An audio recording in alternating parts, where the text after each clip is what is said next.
বন্ধুরা, আজকের রেসিপি সজনের ফুল ভাজা। দেখুন, আমি কড়াইতে তেল দিয়েছি, তেল প্রায় গরম হয়ে এসছে। এখন আমি এর ভেতরে বেগুনগুলো দিয়ে দেবো, দিয়ে ভাজা করবো বেগুনগুলোকে।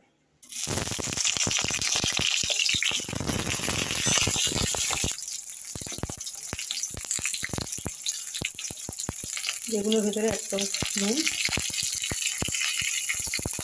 1 চামচ হলুদ দিয়ে দিলাম। এখন আমি বেগুনটাকে এইভাবে ভাজা করব।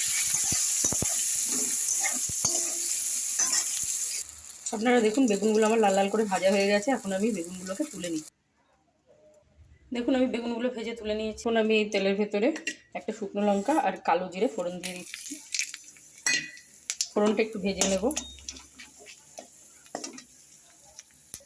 দেখুন, ফোড়ন ভাজা হয়ে গেছে। এখন আমি ফোড়নের ভেতরে কেটে রাখা শিম আর আলুগুলো দিয়ে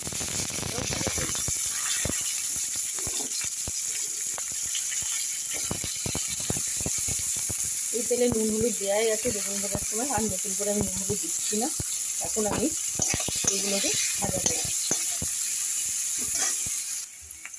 আপনারা দেখুন, আলু আর শিম ভাজা হয়ে গেছে। এখন আমি এর ভেতরে কেটে রাখা পেঁয়াজ আর 4-5টা কাঁচা লঙ্কা দিয়ে এগুলোকে ওর সাথে আরেকটু।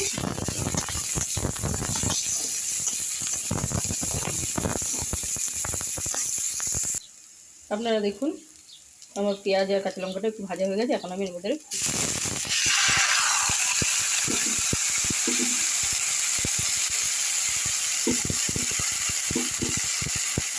ফুলগুলোকে এখন আমি একসাথে ভাজা করি।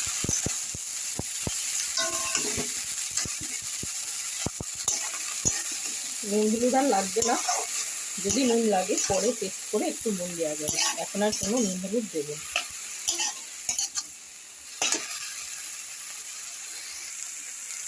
বন্ধুরা দেখুন, ফুলগুলো আমার ভাজা হচ্ছে, আর একটু ভাজা হবে। তারপরে আমি এর ভেতরে বেগুনগুলো দিয়ে দেবো।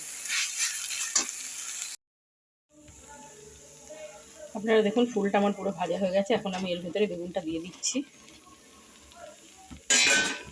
বেগুনটা দিয়ে এখন আমি নাড়াচাড়া করব। কিছুক্ষণ এইভাবে নাড়াচাড়া করব, আঁচটা বাড়িয়ে দিয়ে। তারপর আমি এটা নামিয়ে নেব।